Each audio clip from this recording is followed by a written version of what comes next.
বিসমিল্লাহির রহমানির রহিম। প্রশ্ন: মানবগুরু ও পরমগুরু কি এক? না, মানবগুরু ও পরমগুরু এক নয়। তবে মানবগুরু হলেন সেই মাধ্যম যিনি ভক্তকে পরমগুরুর পথে পরিচালিত করেন। মানবগুরুর কাজ হল শিষ্যকে সত্যের দিকে নিয়ে যাওয়া, যাতে সে পরমগুরুকে উপলব্ধি করতে পারে। মোট কথা, মানবগুরু হল সেই ব্যক্তি যিনি আমাদের সত্যের পথে পরিচালিত করেন, কিন্তু পরমগুরু স্বয়ং চূড়ান্ত সত্য, যিনি সর্বত্র বিরাজমান এবং যিনি প্রকৃত জ্ঞান ও মুক্তির উৎস।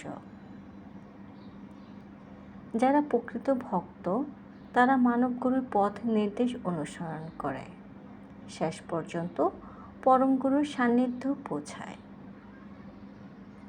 ধন্যবাদ।